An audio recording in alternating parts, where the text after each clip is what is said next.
The battle that ended the age of chivalry. Part 1. The glittering host. The French camp on the eve of battle was a scene of splendid confidence. Silk pavilions dotted the field, and the air rang with the boasts of nobles and the clinking of wine cups. Knights in partially donned armor polished their shields, emblazoned with heraldic lions, lilies, and eagles, the symbols of 1,000 proud bloodlines. They were the flower of France, and they knew it. War, to them, was a divine right and a profitable tournament. Part 2. The prayers of the righteous. As a cold, damp dawn broke, priests moved through the ranks, offering blessings and absolutions. Sir Guy de Laval, his face pale but resolute beneath his helm, knelt in the mud. He kissed the hilt of his sword, a prayer for valor on his lips. Around him, men at arms clutched rosaries. The mood was solemn but assured. God would surely favor the just cause and the noble heart. Part 3. The contemptuous glance.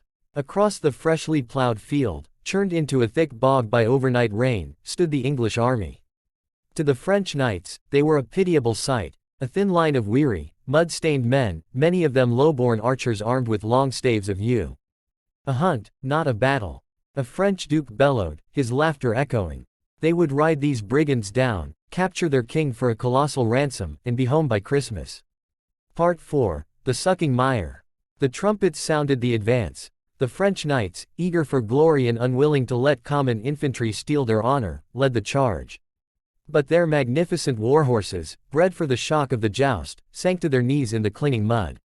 The glorious charge immediately faltered, becoming a slow, exhausting, and disorganized trudge.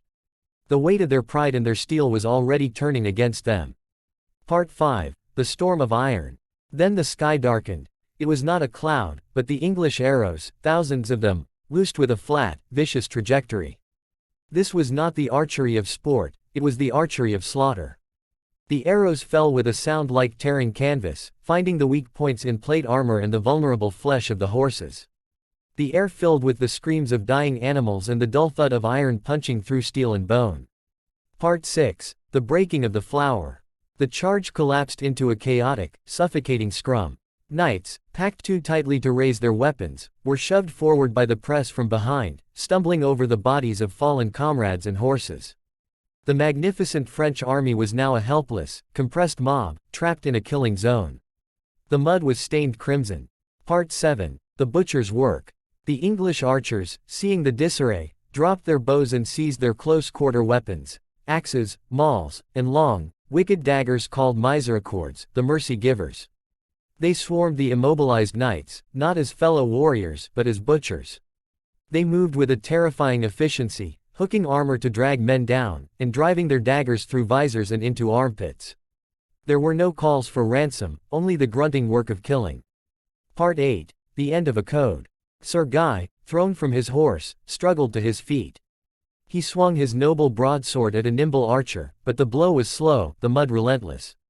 The archer sidestepped and smashed Guy's leg with a maul. As he fell, he saw a French count, a man he had jousted with, being pinned by two Englishmen. The count cried, "I yield. Ransom." His plea was met with a dagger to the throat. In that moment, Guy understood, chivalry was dead. It was a story that held no power here. Part 9. The final mercy. Face down in the mud, a weight on his back, Guy felt his helmet being torn loose. Cold air hit his face. He gasped, "I yield. My family will pay." The Englishman atop him, a boy with freckles and empty eyes, said nothing. He placed the tip of his Misericorde under Guy's chin and shoved. There was no honor, no ceremony. Just a sharp, final darkness. Part 10. The indifferent rain. By day's end, the field was a grotesque tapestry of the fallen. The flower of French nobility lay broken and trampled in the mud, their bright banners soiled and torn. The English, against all odds, had won. But as a cold rain began to fall again, washing the blood from the gilded and the common alike, it was clear that more than men had perished. The rain was not cleansing, it was indifferent, falling on the grave of an age. The code of chivalry had been drowned in the mud of Agincourt. Part 11. The harvest of the vanquished. As the din of battle faded, a new sound rose from the field, the low moans of the wounded and the methodic calls of English soldiers taking inventory of the living. King Henry, his voice hoarse from command, gave a chilling order. The vast number of French prisoners, many of them high-ranking nobles, now posed a threat. Fearing a renewed attack from scattered French forces, he ordered the execution of all but the most valuable captives. It was a final, brutal act of military pragmatism that shattered the last vestiges of knightly conduct. Part 12. The King's Calculus. In his tent, surrounded by his weary captains, Henry V was not celebrating. He was calculating. The sheer scale of the French dead was staggering, thousands of their greatest lords and knights. The political landscape of France had been irrevocably altered in a single afternoon. The victory was divine, he would proclaim, but his mind was on the earthly reality. A nation had been decapitated, and the path to the French throne now seemed possible. Part 13. The Caravan of Sorrow. The English army began its march to the coast, a somber procession shadowed by its own triumph.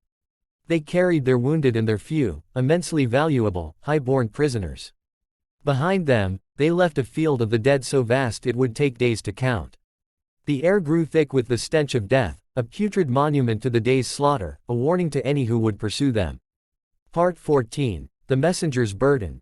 A lone, mud-spattered rider arrived at the French court, his face a mask of trauma. He did not bring news of a glorious, hard-fought defeat, but of a catastrophe. He stammered out the names: the Dukes of Alençon, Bar, Brabant, the Constable of France, all gone.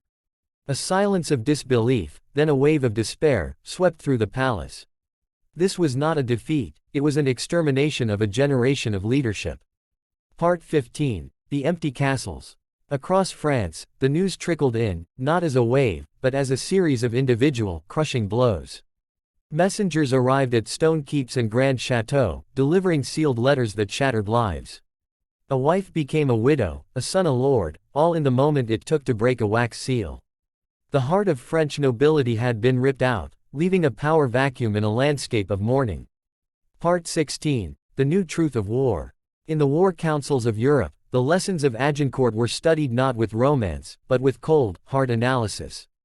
The myth of the invincible knight, central to the culture of chivalry, was dead. The power of the disciplined commoner, the efficacy of the longbow, and the brutal importance of terrain became the new tenets of warfare. Kings saw that a well-trained yeoman with a bow was more valuable than a prideful knight who refused to adapt. Part 17. The Chronicler's Dilemma. Monks in their scriptoria, tasked with recording the event, struggled for words. How to describe such a contradiction? A great victory for the English, ordained by God, yet achieved through what seemed like a massacre. They wrote of French pride and English piety, but the subtext was clear: the old rules had been suspended.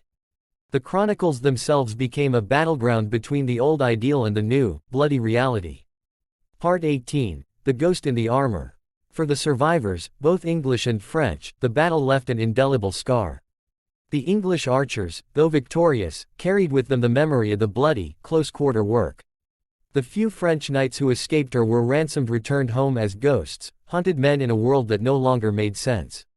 The code by which they had lived and expected to die had been proven a fatal illusion.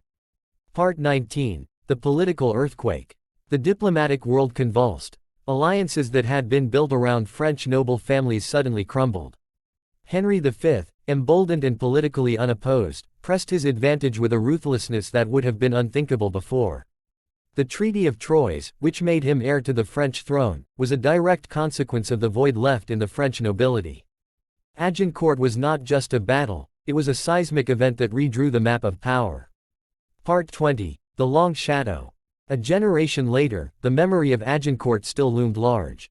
The battle had become a legend, but its true legacy was the end of an era. The knight, while still a figure on the battlefield, was now part of a combined arms system. The romance of chivalry persisted in stories and songs, a beautiful, nostalgic fantasy masking the ugly, efficient truth that had been proven in the mud: that war was no longer a noble's game, but a king's business, and it was fought to win. The age of chivalry was buried at Agincourt, the modern age of warfare had begun.